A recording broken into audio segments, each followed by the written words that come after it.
right, here we go. Welcome to A Talk with Tylin, episode 5. Episode 5. I just hope that was right. If that wasn't right, then oh well. Whatever. Anyways, in today's episode, we're going to be talking about Black Panther Wakanda Forever. And this will be my spoiler review. If you guys want to go see my non-spoiler review, go check out my TikTok. Anyway, for those of you that did check out my non-spoiler review, you guys know that I gave the movie an 8.5 out of 10. I just want to use this video to tell you why, to go into further detail why I feel this way about this movie. And honestly, I think we should start off with the protagonist of this movie, Shuri. And to start off, I just want to say that Letitia Wright was amazing in this movie. You can really tell that this was a passion piece for her and that she was going above and beyond to live up to Chadwick Boseman's performance. But some of the choices that her character makes within this movie are insanely out of character for her. For example, after taking the heart-shaped herb, she goes to, I forgot the name of it, but basically the afterlife for people who were the Black Panther. And there she meets Killmonger. And also, I just feel like the whole Eric Killmonger cameo was just fan service because he provided nothing to her character or the story.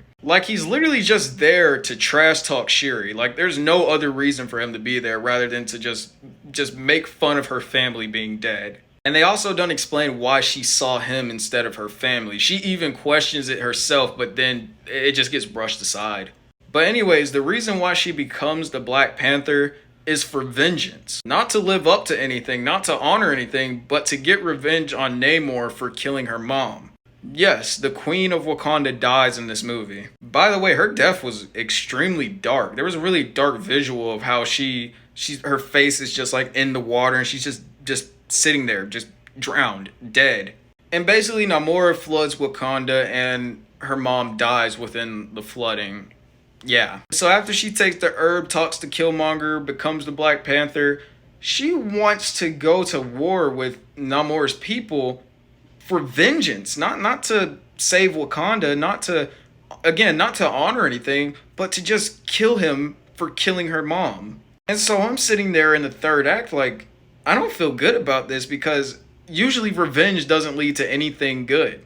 And another really out of character thing for me is that the people of Wakanda are just okay with it. There is never a time within this movie where somebody sits down with Shuri and says, hey, are you sure you want to go to war with them over vengeance? Not because of, to protect Wakanda? Are you sure this is the path you want to go down?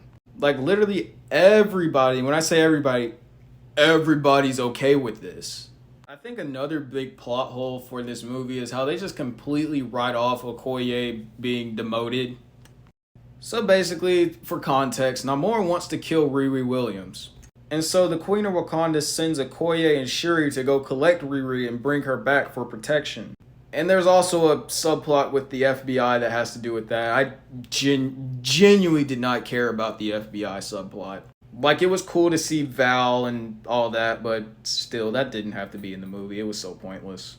Anyways, obviously the plan goes awry, and basically Namor's people capture Riri and Shuri. And there's also this really cool scene where you get to see Okoye fight off, literally, what was it, 6 different soldiers from Namor's hometown?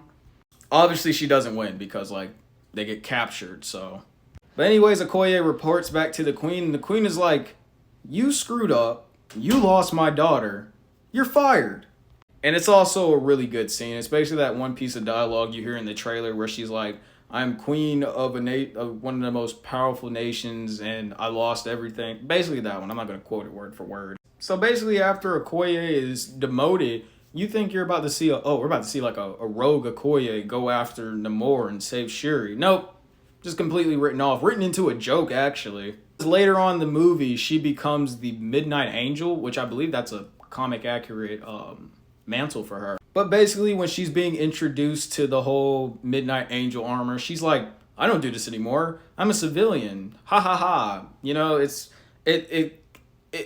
I don't know why it got written off like that. And they literally don't state if she's back as being a general or not. It's literally written off. And this may surprise some of you, but I didn't like Riri Williams. Now, I like how she fit in the story. It was more of her personality that I didn't like. In the comics, Riri is more of an introverted, geeky, nerdy, all by herself person. And in the movie, she's more confident. She's big chesting people, saying, "Oh, it was 800 last week. Now you owe me a band," stuff like that. She's more cocky and confident. And to me, I don't know. It might be like a personal preference, but to me, I really wanted to see that nerdy, geeky character that slowly builds confidence for herself as she's doing superhero things on the side. But I don't know the actor's name, but she's amazing too. Any scene she was in was hilarious. The comedy in this movie was actually really good compared to something like Love and Thunder. And again, like I said in my non-spoiler review, when it's funny, it's hilarious. Like all the jokes hit. There was not a miss at all. And when it's sad, it's super sad. Like there was this one scene with Namor and he's talking to Shuri after capturing her, and Shuri wants to see Namor's homeland, and Namor is like, "Are you sure? Because the pressure is so dense that it could crush your bones instantly, and you'll drown and die." And it's just like this pause, and then he's like, "Or you can take a suit. We have two back there." That was funny. That actually made me laugh out loud in the theater. Also, the comedy about Okoye's head is just what was going on? They just kept making fun of her. Like there's a point where M'Baku calls her a bald-headed demon. Like, bro, what? And then I believe you guys saw this one because this was posted, but when Riri just roasted her and said, "Oh, you need to worry about the ash on your head," like most of the jokes were coming at Okoye's appearance, and I was just like, what does she do? She's getting all the shots right now. Also, this movie made me really appreciate the soundtrack that was made for it. Because at first, I was just like, nah, man, there's no returning artists. I even made a video about like the people that I wanted to see on the album this year because I thought it would just be like a bigger and better version of the first one. But it was more of an Afrobeat, Afrocentric type of, sound. But after listening to the songs with context within the movie, I'd actually gain more appreciation for each song within the newest album. Especially that song where Namor is showing Shuri his world and there's all these people floating around and they have this one song playing. If you know, that song is straight fire. One thing I wish we got more of was M'Baku. I believe his arc is open-ended because they basically do the thing they did in the first one where someone has to challenge for the throne, so they're at the waterfall and everyone's dancing. And I guess they're supposed to be like inviting or making Shuri queen of Wakanda, but instead M'Baku shows up and he's like, "The queen's not showing up.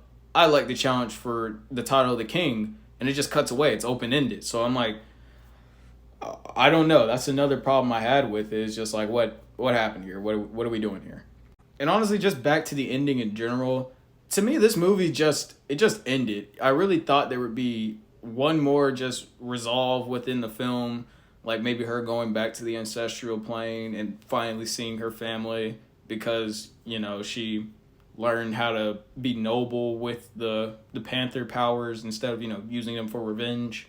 But instead, it's just it's a really bittersweet ending with her sitting out on the beach, and there's like flashes of her and T'Challa. Like you actually see Chadwick Boseman, not CGI'd or anything. It's scenes from Black Panther.